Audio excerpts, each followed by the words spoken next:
Bienvenidos amigos de la comunidad Magen David una vez más a nuestro canal de Connection. Esta ocasión tenemos a una invitada muy especial, Carla Berman. Es empresaria, emprendedora y una mujer en toda la extensión de la palabra. Nos viene a platicar de sus antepasados, de sus inicios y del papel de la mujer en la familia. Muchas gracias y bienvenidos. Carla Berman es ingeniera industrial por la Universidad Iberoamericana y tiene un MBA por Harvard Business School. Su carrera la ha llevado por medios de comunicación como Grupo Reforma y Grupo Expansión, por consultoría en McKinsey, por Google México, donde dirigió el área de consumo y fue responsable de la estrategia comercial de YouTube Hispanoamérica. Y más tarde por startups de inteligencia artificial y actualmente SoftBank, donde lidera operaciones en México. Ya no. Ese fue mi último puesto como empleada. Okay. Y de ahí ahora soy una profesionista independiente. Y es lo que me decías, que antes eras godín y ahorita ya puedes decidir tu tiempo de ¿a qué horas me baño? Es mi lujo más grande, porque antes pues tenía que llegar a la oficina. A ver, y amé todos mis años de trabajar en una oficina y me formaron impresionantemente bien, pero estos pequeños lujitos que ahora digo, me voy a bañar a las 11 de la mañana porque quiero, ¿no? Y porque puedo trabajar en la mañana desde mi casa y así, pues me dan mucha risa. Y puedes, pero quería acabar la semblanza diciendo que más allá de los títulos y cargos, Carla es una mujer que habla con claridad sobre dinero, trabajo y familia, y que inspira a otras mujeres a creer que lo imposible también puede lograrse. Es esposa, mamá de 5 niñas, nieta de sobrevivientes del Holocausto y alguien que combina con naturalidad la disciplina profesional con la sensibilidad de enseñar a sus hijas a hablarse bonito, a negociar y a vivir con claridad en el presente. Ay, qué bonito. Y estoy muy contenta de tenerte aquí. Y yo muy contenta de estar aquí. Gracias por la invitación. Gracias, Carla. Nos reíamos porque estábamos platicando del orden que tienes y cómo tienes todos tus horarios totalmente establecidos, tus agendas. He llegado a ver hasta dibujitos de cómo se maneja en tu casa, los horarios de las niñas y todo. Y me da, por lo que me intimidaba era porque la primera vez que hablamos tú y yo, que escribimos, me dijiste, sí, mándame un invite. Y me siento la más tonta del mundo porque me identifico mucho contigo en muchas cosas. Tengo 5 niñas también. Ay, tú eres, claro, es que yo conozco bien a tu papá y a tus hermanas y sabía que a una tenías 5 niños, pero no sabía que eras tú. Yo soy, pero a la vez me siento tan alejada de ti y me inspiras tanta, o sea, como digo, cómo vemos mujeres que de veras no hacemos nada y tú estás de aquí para allá, pero además tampoco dejas nunca a tus hijas. Pero primero, o sea, tú estás haciendo aquí una labor súper importante, Karen. No, las mujeres todas trabajamos. Unas trabajamos por pago y otras trabajamos sin remuneración y unas trabajamos fuera de casa y otras trabajamos dentro de casa. Pero las mujeres cargamos, y no lo digo en el mal sentido, sostenemos realmente mucho del trabajo comunitario y no solo en la comunidad, pero o sea, las escuelas no funcionarían sin el trabajo voluntario de las mamás, ¿no? Las juntas vecinales no funcionarían sin el trabajo voluntario de las mujeres. Los cuidados de los adultos mayores, o sea, las mujeres nos la pasamos trabajando. Pero lo que dices es cierto. No todas las mujeres que no trabajaron en una oficina, pues entienden qué quiere decir ciertas cosas que a lo mejor en el mundo de las oficinas pues lo aprendes el día 1 que llegas a los 18 años, ¿no? O a los 20, mándame un invite. Y yo, si no está algo en mi calendario, no funciona. Y estábamos platicando justamente de que hace poco posteé una vacante y me llamó la atención que muchísima gente solicitó, la posteé en foros de la comunidad y preguntábamos que ¿por qué te interesa esta vacante? Y la principal razón era porque tengo necesidad. Y eso me parece muy triste, porque claro que todos tenemos necesidad. O sea, yo, si no fuera porque pues tengo que trabajar, ¿no? Estoy segura que trabajaría, pero trabajaría en otro tipo de cosas que no me pagaran. Pero no es una buena manera de pedir trabajo decir que es porque tienes mucha necesidad, ¿no? Y yo pensaba, ¿cuántas de esas mujeres quizás no tuvieron un trabajo de oficina donde te enseñaron esta y esta y esta y esta cosa? Y entonces, aunque quisieras darle la oportunidad, a lo mejor necesitamos hacer algo para capacitarlas masivamente para que puedan ser pues, las mejores administradoras de condominio, asistentes ejecutivas, administradoras de una empresa pequeña, porque la confianza y el Seigel y la competencia estoy segura que la tienen. Pero les faltan como unas habilidades que son relativamente fáciles de aprender, pero que si no las aprendiste nunca suenan, como tú dices, como, uy, ¿qué será eso? ¿No? Sí, y me llama la atención que me digas que a lo mejor trabajarías en otra cosa, porque siento que te veo tan feliz y tan realizada, y hay veces, o sea, lo digo desde mi lado de la trinchera, que soy mamá 100%, que tú también eres mamá 100%, y lo has dicho muchas veces, que nada, todo tu trabajo no te quita el tiempo con tus niñas. De hecho, cuando al principio queríamos sacar la entrevista, me dijiste, no, mañana tengo ojalá con una de mis hijas, y esa es tu prioridad, y lo sabemos. Pero me llama la atención que me digas, a lo mejor trabajaría en otra cosa, porque yo te veo totalmente realizada, y eso es lo que me hace a mí pensar como, necesito un trabajo como Carla, como nunca lo busqué en mi vida, que hay veces, o a lo mejor suena un poco feo lo que voy a decir y seguramente me escuchan mis hijas, pero hay veces de estar todo el día en tu casa con las niñas y las niñas y las niñas, hay veces dices, necesito otro lugar. Eso todas necesitamos. Todas las mujeres necesitamos tener una vida plena en lo personal, en lo profesional, en lo matrimonial y en lo maternal, yo pienso, ¿sí? Pero fíjate que, o sea, mi gran ídola del mundo es una mujer que se llama Sheryl Sandberg. Sheryl estudió en la Universidad de Harvard y después de esto uno de sus profesores era Larry Summers. Larry Summers fue el secretario del Tesoro en Estados Unidos cuando fue la devaluación de 1994 en México. Si no hubiera sido por Larry Summers, básicamente viviríamos en un país de tercer mundo, porque él rescató México, porque le dijo al presidente en esa época de Estados Unidos, le dijo, a ver, si no le mandamos a México todo el dinero del mundo para que salgan del hoyo en el que están, mañana tienes 1 millón de migrantes cruzando. Entonces, él era profesor en Harvard, bueno, sigue siendo profesor en Harvard, pero fue secretario del Tesoro, y contrató a Sheryl. Y Sheryl, los dos son judíos, Sheryl trabajó con él mucho tiempo y después se fue a trabajar a Silicon Valley, casada con un hombre que se llama Dave Goldberg, 2 hijos. Me identifico mucho con ella, excepto que ella gana en millones de dólares y yo en miles de pesos, ¿no? Pero todo lo más casi igual. Pero es una mujer profundamente judía, muy comprometida con su comunidad, mamá de 2 hijos, y luego fue como la número 3 de Google, y luego fue la número 2 de Facebook, y ahí se hizo billonaria. Es una de las pocas self-made billionaires mujeres de Estados Unidos. Wow. Y cuando renunció, después de muchos años al board de Facebook, se ha pasado el resto de su vida, primero dedicándolo a educar mujeres, a educarnos a muchas mujeres en cómo avanzar en el mundo corporativo, siendo que el mundo corporativo es un mundo de hombres. O sea, dado que es así, ¿cómo le haces para combinar, para esto, para lo otro? Tiene un gran libro que se llama Lean In. Y después de eso, después de octubre 7, se ha dedicado a hacer Asbará. Y ella no tenía nada que ganar, ¿sabes? Yo creo que ha perdido muchísimas amistades. No es cool en Estados Unidos ser súper pro Israel. Ella financió y tiene un documental increíble que yo les pido a todos que lo vean, que además está en YouTube, porque lo puso en YouTube para que todo el mundo lo pudiera ver. O sea, dijo, no quiero que si no tienes Netflix, si no tienes esto, no. Y se llama Screams Before Silence. Okay.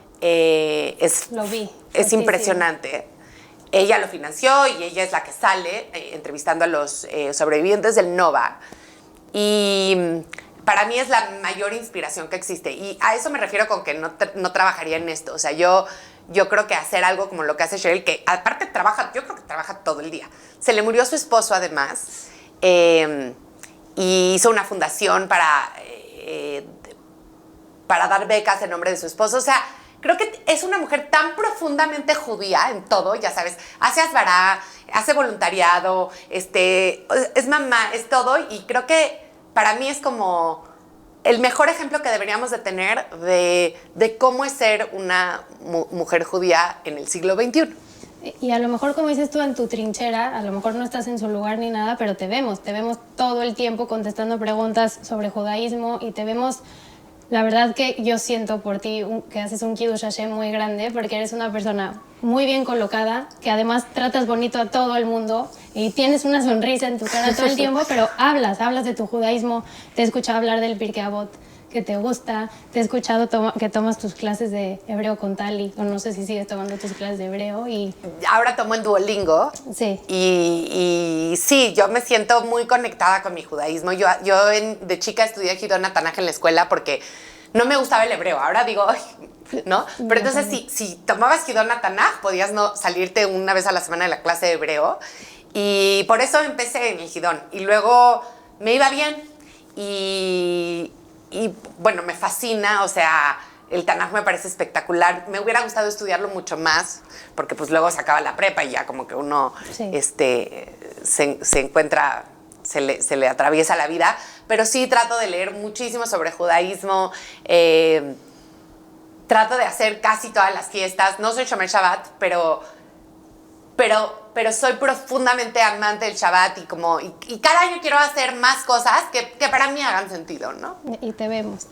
Pero, a ver, me quiero ir un poquito como a tus inicios, que yo sé que tu mamá la amas profundamente y se nota su relación tan bonita que tienen, pero es tu fan número uno y siento que ella ha sido como el empuje de como mi hija va a ser alguien grande y siento que eso se refleja también en el lugar en el que has llegado, pero alguna vez me encontré con alguna publicación que habías dicho que tu mamá dice que ella no sabe ni sumar. No entiendo cómo, o sea, nunca te llamó la atención, que ahorita eres un poquito rockstar de la tele, pero nunca te llamó la atención su mundo. Cero, porque el mundo del espectáculo, a ver, tenemos que irnos a los 80s, ¿no? El mundo de los medios de comunicación estaba dominando por un monopolio y con los monopolios lo que hacen es que el empleado tenga muy poco poder, ¿no? Entonces yo veía que mi mamá siempre vivía atormentada, o sea, le fascinaba su trabajo, pero siempre estaba como que a punto de que la corrían o le quitaban el programa o le ponían el programa o le bajaban el sueldo. Yo decía, ay no, qué horror. Yo nunca quiero estar en una posición porque aparte ella decía, pues si me voy de aquí, no hay otra tele, ¿no? O sea, ¿a dónde me voy? Hoy ya es un mundo distinto, pero entonces no, nunca me llamó la atención y yo era bastante tímida. De hecho, me sigo considerando, aunque no parezca, bastante tímida. Y mi papá era ingeniero y aparte mi mamá siempre necesitaba ayuda con las cuentas, ¿no? O sea, como que, a ver, es que no sé si pagué bien y esto y lo otro y si balanceé bien la chaquera y desde muy chiquita como que me puso a hacer muchas cosas porque ella decía que a su mamá, su papá le resolvía todo. O sea, que mi abuela nunca hizo un cheque, no sabía que los coches pagaban tenencia, no sabía que había que pagar seguros médicos o del coche. Y cuando se murió mi abuelo, mi abuela ha de haber tenido 68, era una mujer relativamente joven, y me acuerdo que tuvo que venir a la casa a que mi mamá y sobre todo mi papá, o sea, su yerno, le explicara cómo tenía que balancear una chequera, así, y entonces mi mamá me decía, eso no te puede pasar nunca. O sea, no puede ser que a los 68 años mi mamá tenga que aprender, porque la otra alternativa era cederle el control financiero a sus hijos, sí, ¿no? Que a veces sale bien y otras veces desafortunadamente no sale tan bien, ¿no? Y entonces como que mi mamá siempre fue mucho de, no, tienes que ser independiente económicamente. Y me acuerdo que me decía, porque si tu esposo te deja, y yo le decía, pero es que mi esposo ¿por qué me va a dejar? Y me decía, bueno, pero se puede morir. Y me acuerdo que eso se me quedó muy clavado, gracias a Dios toco madera, ¿no? Sí, no. Aunque el otro día me dijeron que tocar madera es una... que no es, los que saben no es Yiddish, muy judío. Nicht von unsere, ¿no? Eso le puedes decir a mi papá que te entiende. Sí.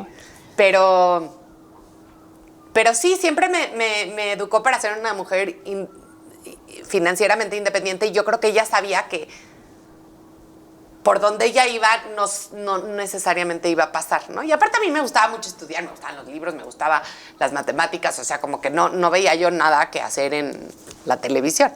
Y los libros, porque veo que lees, mucho o sea, como que siempre estás rodeada de el antisemitismo, pero también la felicidad y también tus abuelas que son sobrevivientes. Platícame un poquito de ellas, ¿qué influencia tienen en tu vida? Fíjate que yo tengo 3 abuelos que bajo la definición de qué es un sobreviviente del Holocausto, son sobrevivientes del Holocausto, que básicamente es que judíos que vivieron en Europa en el periodo del 39 al 45. Tengo mi 4º abuelo, llegó a México en el 38, porque el antisemitismo ya no podía con él, ¿no? Y yo jamás en mi vida, crecí pensando que mis abuelos eran sobrevivientes del Holocausto. O sea, yo me acuerdo que venían a la escuela los señores que tenían tatuado el número o no sé qué, y yo decía, ¡ah, qué horror, no sé qué! Y cuando empecé a ser novia de mi esposo, un día me dijo, qué cañón que tienes 3 abuelos sobrevivientes del Holocausto. Y yo, Ni cuenta ¿cuáles? te habías dado. ¿Cuáles 3 abuelos, no? Y me dijo, ¿cómo? Y entonces, ya rascándole, pues claro, una de mis abuelas, mi abuela paterna, que está viva y que es y está fantástica, adorable. es lo máximo, huyeron por Rusia y por Japón, y es una de las 2,000 visas que dio Sempo Sugihara, que hoy es justo entre las naciones. Y luego mi mamá, mi abuela materna, la mamá de Shanik, estuvo en un Judenhaus en Budapest y la llevaron a la Marcha de la Muerte y se escapó. Y tuvo que usar la estrella amarilla todo el tiempo y su papá murió en un campo de concentración. Y mi abuelo, su esposo, estuvo en un campo de trabajo, ¿no? Estuvo en la Resistencia y perdió de 11 hermanos, más de 6 se murieron en el Holocausto. Entonces, pero fue rarísimo que hasta los 16, 17 años yo jamás pensé que yo no me identificaba como nieta de sobrevivientes, ni jamás hubiera pensado en mis abuelos como sobrevivientes del Holocausto, porque eran el tipo de sobrevivientes que no hablaban de eso. Y que para nada, o sea, ya, era como... la historia pasada. La historia pasada. Y mi abuelo tenía un acento súper marcado, igual que mi abuela, todos, ¿no? Y le decían, ¿y usted, señor? Y se cambió el apellido, llegó con muchísimo miedo a México, se cambió el apellido de Mandel a Martin. Entonces, pues yo me apellido Carla Berman Martin, ¿no? A mi mamá y a sus hermanos los bautizaron por el miedo de que llegaran a perseguirlos. Y crecieron con una educación. ¿Los abuelos se conocieron aquí? No, se conocieron en Košice, en la ciudad de mi abuela, acabandito la guerra. De hecho, llegaron súper tarde a México. Llegaron a México en el 51, porque llegó el comunismo y como que dijeron, ay, no, otra vez persecución, no. Pero no estaba en sus planes. Y no metieron a sus hijas a escuela judía. O sea, tenían muchísimo miedo. De verdad, vivían con un pánico. Yo te juro que pienso que gracias a Dios mi Omi no vio lo que pasó, porque se hubiera vuelto a morir de la tristeza. Y yo me acuerdo que una vez le puse a una de mis hijas un tzion, un Maguen David, para ir al shul, o sea, para ir al templo en Rosh Hashanah. Y mi abuelita me dijo, ¿es necesario? Y le dije, ¿por qué? Y me dijo, pues, o sea, como que para ella tener una estrella de David era algo que la forzaron a hacer amarilla aquí para que la discriminaran. Y yo me puse mi tzion justo después del 7 de octubre y no creas, o sea, sí fue como un acto de que hubiera dicho mi abuela, pero bueno, siento que es una manera también de honrarla. Pero mi abuelo, muy chistoso, porque le preguntaban, ¿no? ¿Y usted de dónde es, señor Martín? Y él decía, de México. ¿Cómo decía, es con su acento? Con su acento, no, pero de México, ¿pero de dónde? Y decía, del norte. Ay, no. Y decía, pero es que tiene un acento muy raro, ¿de dónde? Del norte. Y decía, de un pueblito que se llama Chinguilingui. Ay, porque no, tenían mucho miedo de cómo ser judío, ¿no? Pero lo dices y nos llena de ternura. ¿Y cuántas historias no sabemos de gente? Por ejemplo, Tamara Trotner viene en un poquito que ¿Qué cosa? nos habla. ¿Qué cosa? No, necesito ir. Ayer me dormí a las 2 de la mañana. Yo había leído el libro que era fantástico. Y en la mitad del libro dije yo conozco esta historia. Alguien ya me la había contado. Sí.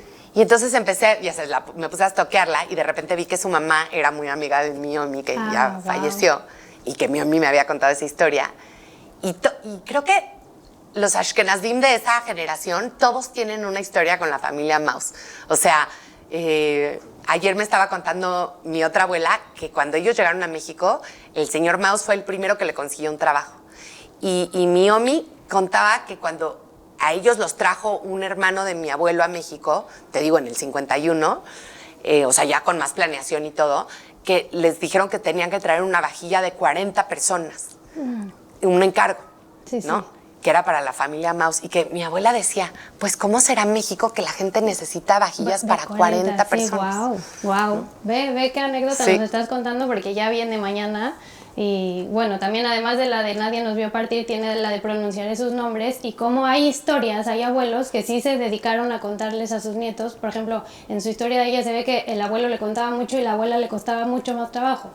Y como, o sea, no me había como tocado mucho como la historia de tus abuelos, que de verdad tu nieta y ni siquiera te la sabías. O Ahí sea, se nosotros perdió el nos miedo. enteramos de la historia de mi abuela porque en el Shorashim de mi hermano, que es más chico que yo, les dijeron, pídanle a sus abuelas que les escriban una carta con su historia. O sea, yo tenía 17 años, mi hermano tenía 13 años, y de pronto, así, carta a máquina, que ahí la tenemos además, y fue como, ¿es en serio que esto te pasó y nunca le habías contado Qué loco. a tus hijos? Qué loco. O sea, a los hijos tampoco. O sea, como que decían, sí, estuvo muy fea la guerra. Wow, qué dolor. Sí. Estaban muy asustados. Muy asustados. Bueno, también me encontré por ahí que empezaste a trabajar tú contando tornillos. Y Sí. también fuiste periodista. ¿Qué aprendiste ahí? ¿Qué es lo que más te ha gustado de tus inicios? Yo creo que es muy importante aprender a comunicarse de manera verbal y de manera escrita. Y es una habilidad que hemos perdido muchísimo y que es una de las que nos va a diferenciar en el futuro. Porque incluso con la inteligencia artificial, si tú no le sabes explicar y comunicarte lo que necesitas, te va a vomitar de regreso pura porquería. Entonces necesitamos que los chavos aprendan a escribir mejor, a hablar mejor. Creo que algunas escuelas lo hacen mejor que otras, pero es una habilidad que deberíamos de fomentar muchísimo y eso lo aprendí siendo periodista. ¿La inteligencia artificial te asusta? Me asusta, pero me gusta. Creo que siempre hemos tenido mucho miedo de lo que va a pasar en el futuro y los cambios siempre son muy duros y en el periodo de cambio hay mucha gente que sus habilidades dejan de ser relevantes, ¿no? El otro día hablaba con una chava que me decía que es diseñadora gráfica y me dijo, y Canva me destruyó la carrera, Sí. ¿no? Pues sí, si no te sabes reinventar, cualquier disrupción tecnológica o geopolítica te da en la torre, ¿no? Pero creo que en nuestra comunidad tenemos los mejores ejemplos, o sea, ¿cómo nos va a dar miedo la inteligencia artificial y reinventarnos laboralmente si nuestros bisabuelos llegaron a un país sin saber hablar el idioma, sin entender cómo era la forma de gobierno y salieron adelante, ¿no? Entonces, yo creo que lo que tenemos que hacer es estar mucho mejor preparados de los que estamos y tener estas spielkes, ¿no? De no estarnos quietos y tener un poquito de paranoia. De Andy Grove, que es el CEO de Amazon, tiene un libro que se llama Solo los paranoicos sobreviven y creo que tiene razón. Y él lo dice laboralmente, pero piensa, a ver, los que salieron los que salvaron del holocausto son los que dijeron, esto se va a poner de la fregada, ¿no? Sí, total. Y hablábamos un poquito antes de que me hiciste como cambiar muchas maneras de pensar en la educación de mis hijas. Como hablabas de cómo la negociación puede ser para todo, también, y para hacer negocios muy grandes, pero y también para que tu hija, me da risa porque el otro día estaba jugando mi hija en su cote en el tumbling con una tormenta y lluvia y empapada y entonces saltaba y pues yo me fui como la loca a que se tenía que meter y me dice, mamá, solo se vive una vez. Y entonces dije, es una negociación y me ganó. Entonces me has hecho cambiar mucho esa parte y la parte esa de hablarse bonito, de enseñarles a las niñas a hablarse bonito. ¿Qué nos puedes decir a las mamás de cuál sería tu mejor consejo para...? Es que somos muy duras con nosotras las mujeres. O sea, y empezando por nosotras mismas. Somos muy duras mujer con mujer, pero con la peor somos con nosotras. Un día fui a un curso en Google que era como para directoras de todo México, Estados Unidos y Canadá, y era un curso de 2 días. Y el primer ejercicio nos dieron un cuadernito. Nos dijeron, quiero que pienses en el último mes qué pudiste haber hecho mejor, ¿ok? Y escríbelo. Y éramos puras mujeres, la verdad, con buenos puestos, en una de las empresas más admiradas del mundo así, y escribíamos. Muchas cosas. Y como a los 10 minutos o 15 minutos, la moderadora así de, ok, time's up. Y nos dijo, ¿saben por qué hice este ejercicio? Aparte yo volteaba y veía que todas seguíamos escribiendo. Y pues, tenía que escribir más. Pues sí, ¿no? Dice, si este ejercicio lo hubiéramos hecho con hombres, a los 2 minutos hubieran acabado. Pero las mujeres, o sea, nos latigueamos y esto pude haber hecho esto mejor con mis hijos y en el trabajo y en la casa. Y la verdad es que por eso digo que a la primera que le tenemos que hablar bonito. Y mira que se los digo a ti y se los digo a mis hijas y me lo digo a mí todo el tiempo. Porque, híjoles, cuando uno se equivoca, qué dura es con una misma, ¿no? Sí, total. Esto de que hablas tú de estar como en un mundo de hombres y además que creciste con tu esposo en el mismo camino más o menos y se la llevan igual en el trabajo, en la casa y los dos están al pie del cañón en los dos lugares. ¿Te sigues sintiendo en un mundo de hombres? ¿Te sigues intimidando por ver cómo se manejan los hombres y las mujeres? No, ya no me intimida. Y ahora creo que de hecho ser un poquito diferente es mi ventaja competitiva. Pero sí, al principio sí era raro para mí, pues que todos mis amigos del trabajo eran hombres y salir a comer con 3 hombres y yo, ¿no? Y muy al principio, ¿no? Sí. La verdad es que pues mi mamá también siempre estuvo en un mundo de hombres y me decía, ¿qué te importa? ¿No? Pero no, ya no. Ya lo veo como una ventaja competitiva de traer una visión diferente y creo que ahí las empresas y las organizaciones se han dado cuenta que tener a muchas más mujeres en los puestos de toma de decisión y en los organismos colegiados, en los patronatos, en los consejos de administración, en los comités, es muy productivo. Espectacular. Y yo diría que esa es una tarea pendiente que tenemos en nuestra comunidad. Vamos a hacer un plan para que tú, así como la historia que nos contaste ahora aquí en México, tú nos empieces a educar a las mujeres. Por principio, dices que una oferta que no ofende no es oferta. ¿Qué significa para ti negociar bien? Para mí negociar bien es que los dos se paren de la mesa sintiendo que los dos ganaron. O sea, cuando uno se para sintiendo que el otro se quedó con todo el valor. Abusó de mí, me sacó hasta el último centavo. No está bien. Los dos tienen que sentir que los dos ganaron. Y ya estoy hablando de negociaciones fáciles, ¿no? No estoy hablando de cosas del Medio Oriente. Obviamente no tengo ninguna expertise en ese tipo de cosas. Pero imagínate, tú, todo lo que has dicho siempre de que todo en la vida es una negociación y ahí está, que lo vimos también ahorita. También los secuestrados fue una negociación. Sí. Claro que no a los niveles que nosotros entendemos, pero ahí está que sí está en todo la negociación. Está en absolutamente todo y es un músculo. Y si no lo practicamos, el día que lo necesitemos usar, no lo vamos a poder usar. Y las mujeres en nuestra vida personal no negociamos porque nos da pena, porque se nos hace que es de mala educación pedir un descuento, porque se nos hace que somos cheap si pedimos un descuento. Y entonces, como el día que tengamos que hacer una negociación realmente importante y relevante para nuestra vida, si nunca lo hemos hecho, ¿de dónde vamos a sacar las habilidades? ¿Cuál ha sido la negociación más relevante en tu vida? Yo creo que la más relevante fue antes de casarnos. Nos fuimos, Carlos y yo, de viaje y nos sentamos y dijimos, a ver, ¿cuáles son las cosas más importantes para nosotros en este matrimonio? O sea, ¿cómo vamos a decidir cuántos hijos vamos a tener? ¿Cómo vamos a decidir quién va a trabajar y cuánto va a trabajar? ¿Cómo vamos a dividir el dinero? Etcétera. Hicimos un documento que lo perdimos desafortunadamente. Risa. Y éramos muy chiquitos, éramos muy jovencitos y yo no sé de dónde nos llegó la sabiduría de sentarnos y hablar de temas muy difíciles. Yo tengo un montón de amigas que de repente llevan 4 o 5 meses de casadas, bueno, cuando éramos más jóvenes, y decían, oye, ¿cómo le hacen ustedes con el dinero con el esposo? Porque no sé cómo pedirle tal. Y yo, ¿cómo? O sea, ¿no lo platicaste antes? Wow. Me quiero morir. Y puede ser años también. Puede ser años, sí. ¿Qué tiene que saber una mujer de dinero? Tiene que saber exacto cuál es la situación de la casa, exacto. O sea, eso de que a las mujeres ni todo el amor ni todo el dinero, yo creo que ya estamos en el siglo XXI, a las mujeres todo el amor y todo el dinero. Todo. ¿No? Y a lo que me refiero con eso es, tú no te puedes casar o no puedes estar casada con alguien sin saber si tiene deudas o no tiene deudas qué tan graves son sus deudas, si hay manera de salir de esas deudas o no, cuánto gana, de qué lo gana, ¿no? O sea, ¿cómo no vas a saber cómo gana dinero tu marido?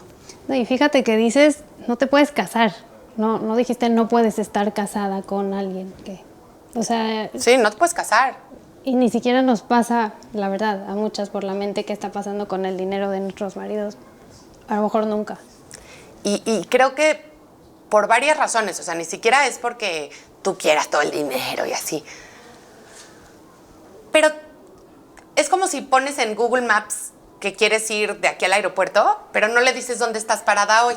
Sí. Entonces, pues ayer Oso Traba, que es lo máximo, me contó una historia fantástica que dijo que en la película de Alicia en el País de las Maravillas ya está Alicia harta de estar en el País de las Maravillas y de repente se encuentra al gato y le dice, por favor, te lo suplico, ya me quiero ir, ¿cómo salgo de aquí? Y entonces el gato le dice, pues, ¿a dónde quieres ir? Sí, y le dice, no sé, pero me quiero salir de aquí. Y le dice, pues si no sabes a dónde quieres ir, toma cualquier camino. Sí, wow. ¿No? Y entonces el dinero, nos guste o no nos guste, es una parte muy importante de nuestras vidas. Y entonces si no sabemos cuánto tenemos, no sabemos cuánto podemos gastar, ¿no? Sí. Y entonces, Y yo creo que si queremos que nos traten como adultas, tenemos que portarnos como adultas. Entonces hay gente que dice, no, yo no pregunto porque no quiero saber si hay problemas. ¿Cómo? ¿En serio? Sí. O sea, no es como con tu papá. Yo entiendo que a tu papá le digas, quiero unos tenis, tal, y que te digan, no nos alcanza, y que, pues, ok, no nos alcanza. A tu esposo, o sea, no puedes dejar que te trate como tu hija. Y también, no solo por las mujeres, yo pienso al revés. Nosotros... yo perdí mi trabajo y me acuerdo que además de la vergüenza, el dolor, la preocupación, todo lo que estaba pasando por mi cabeza, yo me volteaba con Carlos y le decía, lloraba así, y le decía, ¿te imaginas las parejas que solamente uno trabaja y que pierde el trabajo que hace el otro? Y como que, o sea, yo por lo menos lloro de vergüenza y de preocupación y así, pero sé que pasado mañana la colegiatura, pues la podemos pagar. Correcto. ¿No? Y también para los hombres yo creo que es mucha carga decirles, no solo eres papá de tus hijos, sino eres papá económicamente hablando de tu esposa. O sea, se llama pareja por algo, porque somos parejos. Es mucha carga, pero es una carga que quieren, ¿no? Que les es muy difícil. Yo creo que quizás la quieren porque nadie les ha explicado diferente.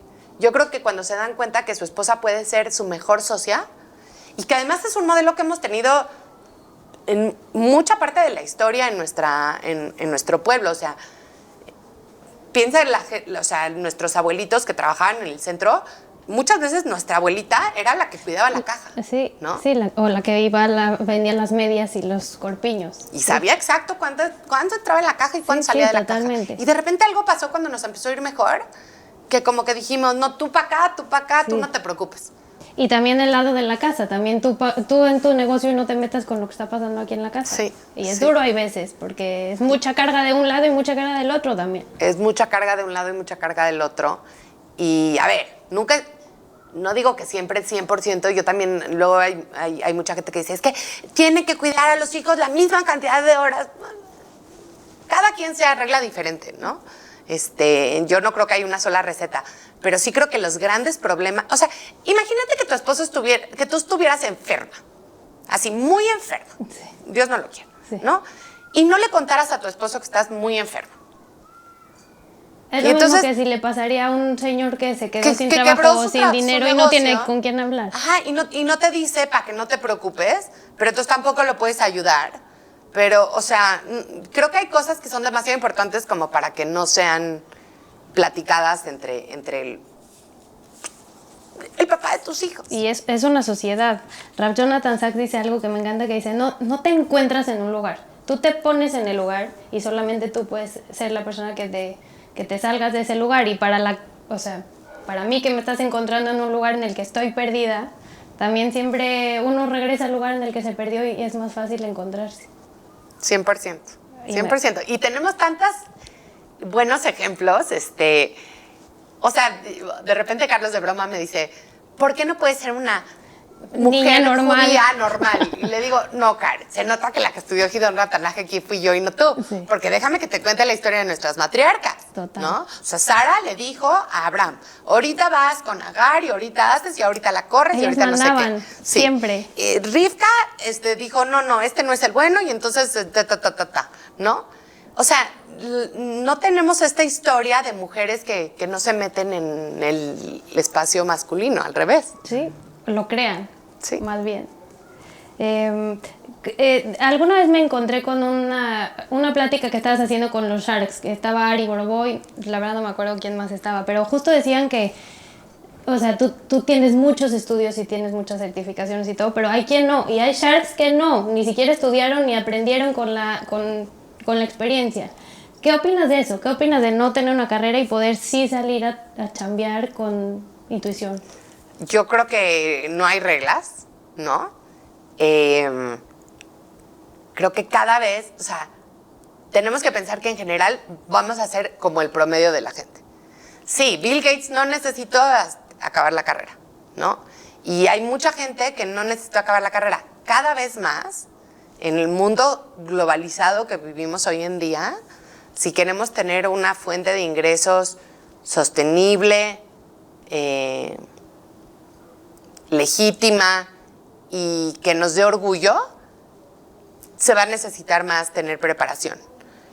No es la única manera, y no digo que carrera sea la única manera, ¿no? Hay mucha gente que aprende programación solitos, etcétera. O si quieres ser bailarín, pues a lo mejor es estudiar la carrera, no la carrera, estudiar danza, etcétera. Pero cada vez creo que se va a necesitar más, sobre todo pensando que somos el promedio. O sea, sí, si eres un superdotado, te juro que las reglas no aplican para ti. Para el 90% de nosotros que somos bastante promedio, necesitamos una formación y una formación que nos ayude a llegar un poquito más lejos en este tema, ¿no? ¿Qué es tu consejo más fuerte para tus hijas? O sea, yo sé que ellas, y nos vamos dando cuenta con el tiempo, que no son una extensión nuestra. Y lo veo muy claro en tus hijas, como que cada quien desde chiquitas han ido agarrando su camino porque tu mamá las presume todo el tiempo. Todo el tiempo. Tenemos cero vida privada gracias a mi mamá. Gracias, mamita, te amamos con todo mi corazón. Pero es increíble verlas, cómo una está en el tenis, una está en el baile y cómo de verdad son niñas realizadas que se saben individuales y no una extensión tuya. Y me encanta lo que alguna vez escuché que les dices como que traqueen su cerebro, como que si están muy nerviosas piensen como que es muy emocionante y esa me gustó. Pero sí. Es que se suben al coche. Estoy muy nerviosa. Y yo, no.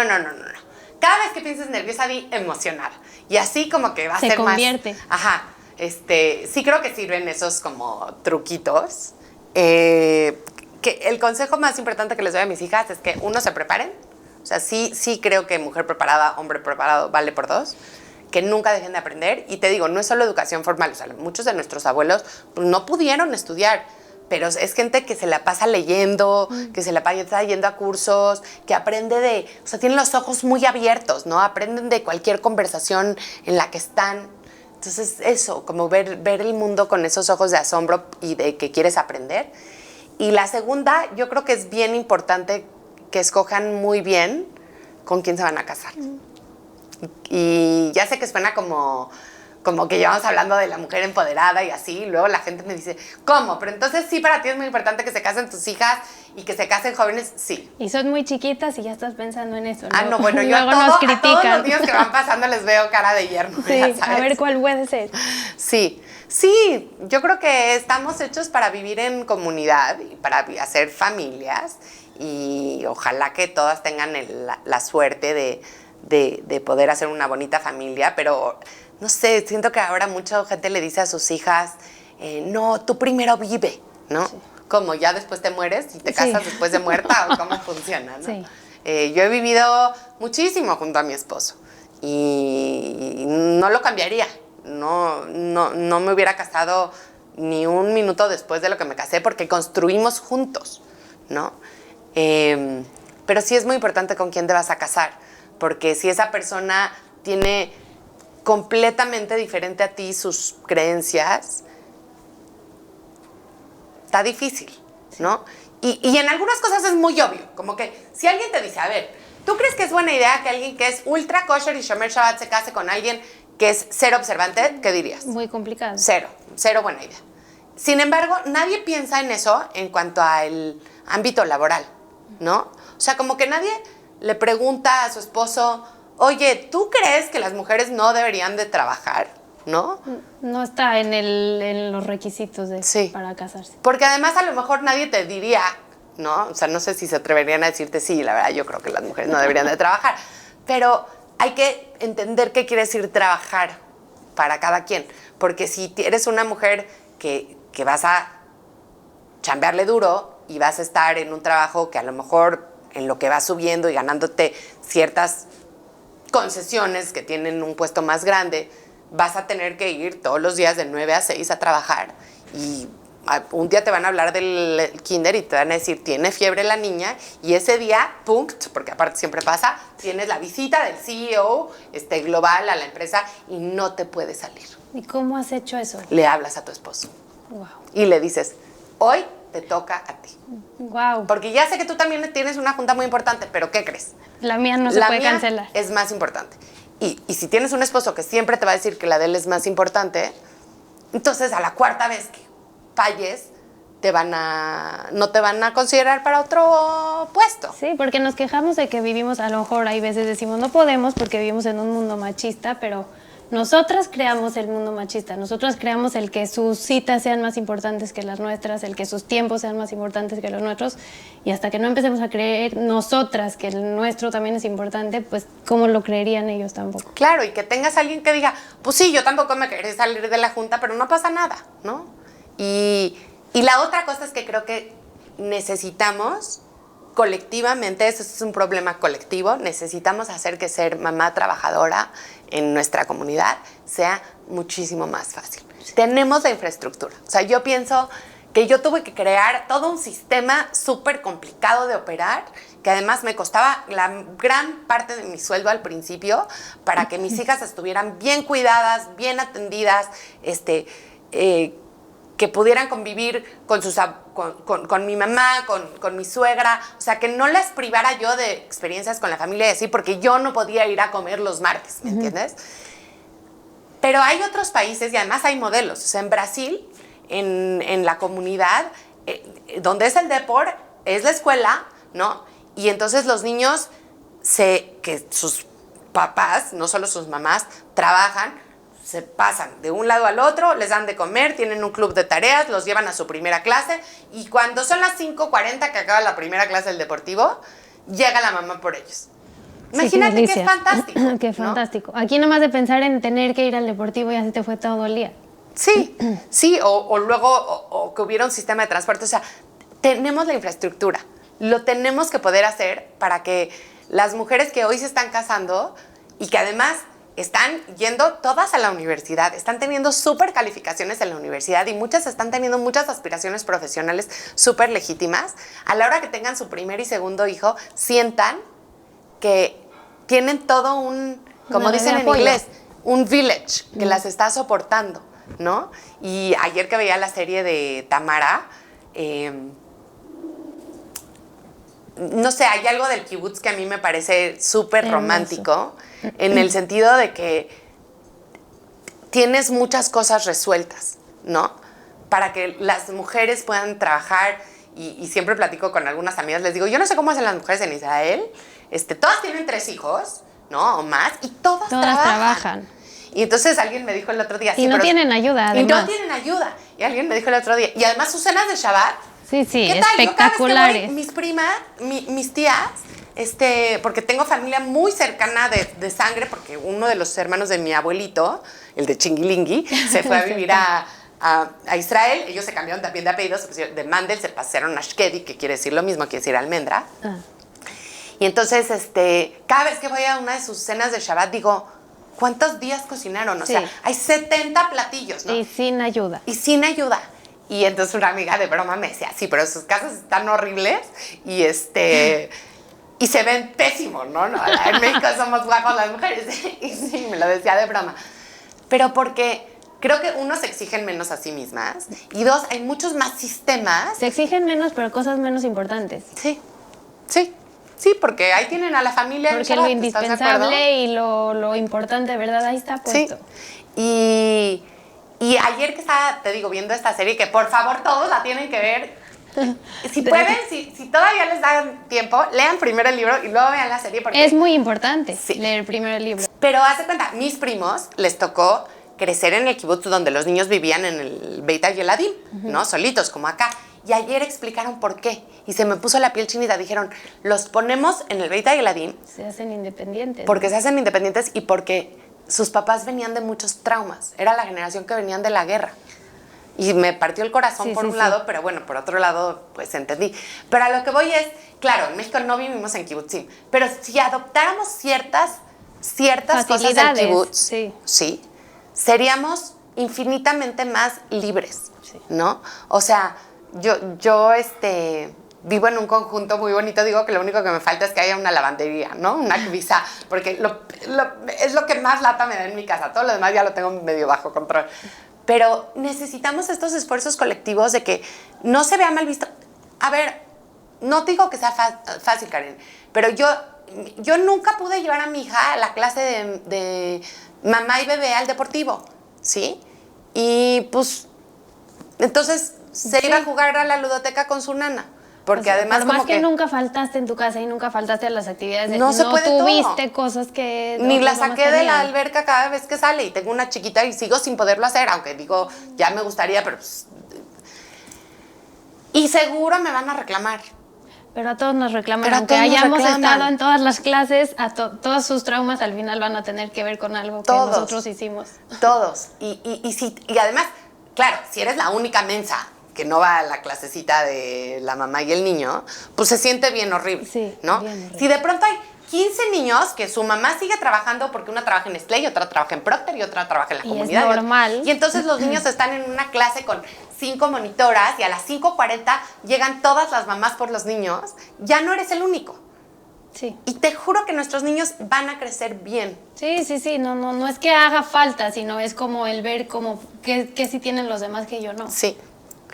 Entonces, ojalá que podamos tener más infraestructura para las mamás que trabajan, porque aparte yo me la paso viendo que cada vez necesitamos más soporte económico de la comunidad, y yo no sé si yo lo veo diferente, pero yo creo que pues la respuesta la tenemos enfrente de nuestros ojos. Si logramos que el 50% de la comunidad, que somos las mujeres, trabajemos más y ganemos mejor, se resuelve gran parte del problema. Y este no es un problema solo de la comunidad. En México, solo 3 de cada 10 mujeres en edad laboral trabajan. Lo vi. Sí. Entonces, también puede ser que estamos muy influenciados por lo que nuestro entorno nos dice que está bien, ¿no? Sí, y nuestra comunidad, la verdad que no es que nuestra comunidad, pero la sociedad no los dice muy fuerte, pero sí sería una solución un poquito más fácil. Carla, gracias. De verdad que me encantó platicar contigo. Ojalá que te tengamos más veces, más pronto. Gracias a ti, Karen. Y pronto te la compartiremos. Muchas gracias por tu tiempo, que sé que estás ocupadísima. Al contrario, gracias. Que eso también te iba a decir. Tú dijiste que hay que tener plenitud en el matrimonio y plenitud con los hijos y todo. ¿A qué horas tienes tiempo para ti? Tengo poquito. Tengo poquito tiempo para mí. ¿Y es suficiente? Pues Coelet dice, ¿no? Que hay tiempo para todo. Hay tiempo para todo. Entonces, yo creo que mis hijas ya, tengo una de Shara. Sí, wow. ¿No? Entonces, en unos años estoy segura que voy a tener mucho más tiempo para mí, pero no lo digo o sea, no me ha hecho falta, ¿no? O sea, sí, claro que me gustaría de pronto, ir a hacer más cosas yo, pero todo su ya tiempo. Habrá tiempo. Ya habrá su tiempo. Increíble. Gracias, Carla. Gracias a ti.